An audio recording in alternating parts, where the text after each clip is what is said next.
سیاڑا دی مثال ہے ویرے دی نماز تے کوئلے دی ٹکرا سمجھ آ گئی نا عبادت جوانی دی عبادت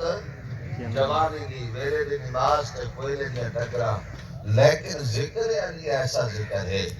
ہر عبادت واسطے جوانی چاہیے ہر عبادت واسطے جسم کی طاقت چاہیے لیکن ذکر علی واسطے جسم کی طاقت نہیں بلکہ ایمان کی طاقت چاہیے کوئی بڑھڑا بھی ہو بنجے لیکن علی دا ذکر ایسا ذکر ہے یہ تو بڑھے نو نوجوان کر دیتا ہے یہ تو بڑھے نو نوجوان کر دیتا ہے نہ رہتی رہو اور آواز کم از کم نجف اشرف تک بجنی چاہیے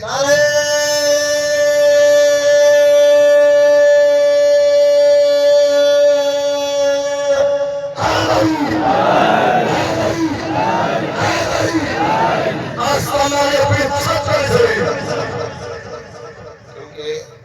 جیڑا سرکار دا غلام ہے وہ علی دا غلام ہے جس سے مصطفیٰ مولا ہے اس سے علی مولا ہے جس سے مصطفیٰ مولا ہے اور کائنات کے اندر ہر کلمہ گو جس سے مصطفیٰ مولا ہے اس سے علی مولا ہے اے علی فقط فقہ جعفری علیہ کا نہیں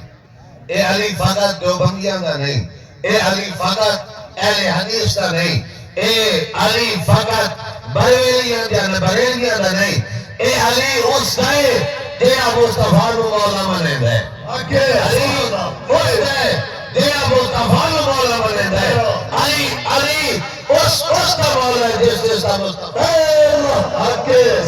ہاں علی دیوبندیاں دا بھی علی ہے اہل حدیث دا بھی علی ہے علی سارے ہے جیڑا علی دے در دی غلامی کرے جیڑا علی دے در دی غلامی کرے دے علی اس کا ہے اب آپ اسی وقت آپ نے فرمایا کہ بیٹے علی تسا اپنے بستر تو اٹھو اور علی اور بیٹے محمد تسا اپنے بستر تو اٹھو علی تھوڑے بستر تھے تسا علی دے بستر تھے اگر دشمنان اسلام نقصان میں پہنچاویں تب ابو طالب کے بیٹے علی نو پہنچاویں میرے بیٹے میرے محمد نو کچھ نہ ہوگے میرے دوستو حضرت سیدنا ابو طالب حضرت امام حاجر اسقلانی علیہ رحمہ آپ فرمائیں کہ سرکار آپ اور آپ کے چچا ابو طالب رضی اللہ تعالی عنہ آپ وادی ذل مجاز کے اندر جیڑا علی کے بابا نو منے دے ہاتھ کہنا کرے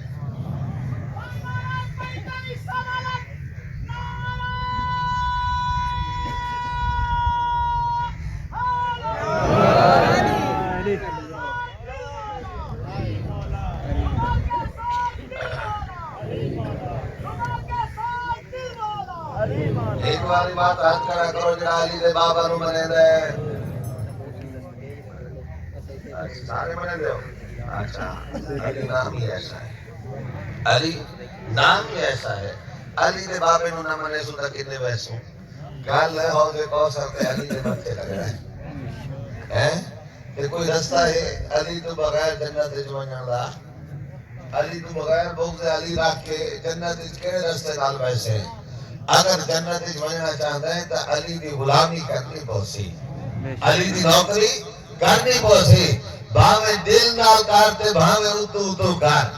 لیکن علی دی نوکری شرط اول ہے علی دی نوکری شرط اول ہے جنت دی ٹکٹ ہی قابل سی اگر علی دی رضا ہو سی اگر علی دی رضا ہو سی سرکار دو عالم صلی اللہ علیہ وسلم آپ فرمائیں کہ میں اور میرا چچا ابو طالب رضی اللہ تعالی عنہ اصل واقعی ذل مجاز کے اندر ہے اور آپ کے چچا ابو طالب رضی اللہ تعالی عنہ آپ نے فرمایا کہ بیٹے محمد میں نے بڑی شدت نال پیاس لگی ہے کوئی پانی تلاش کر کے آؤ سرکار دو عالم صلی اللہ علیہ وسلم پانی کی تلاش نکلے لیکن پانی کی صحیح نہیں ملا آپ واپس آئیں اپنے چچا کی بارگاہ چانس کریں گے چچا جان پانی کی تلاش کی تھی لیکن پانی کی صحیح نہیں ملا میرے دوستو سرکار دو عالم صلی اللہ علیہ وسلم نے اپنی ایک مبارک زمین سے ماری تن چشمہ جاری ہو گئی ہے سرکار نے فرمایا چچا اور سیر ہو کے بھی گئے میرے دوستو جس بھتیجے کو اپنے چچا دی دنیاوی پیاس برداشت نہیں ہو سکتی ہو محشر کی پیاس برداشت سبحان اللہ سیدی و مرشدی سیدی و مرشدی آمد مصطفیٰ تاجدار ختم نبوت ادھر سبحان اللہ اور میرے دوستو سرکار کا جسم آتا اگر کپڑے نو ماسو بنے اگر سرکار کا جسم آتا کپڑے نو ماسو بنے کہ بھادی اتنی ضرورت نہیں کہ اس کپڑے نو جلا سکے اور جیس ابو طالب کی گود وچ خود مصطفیٰ تھینے ہوئے جنہاں کنے تھے خود مصطفیٰ ساروں سے ہوئے ہوئے بھلا انہاں کنے نو دوزخ دی بات ساٹھ سکتی ہے انہاں کنے نو اس جیسا نو دوزخ دی بات ساٹھ سکتی ہے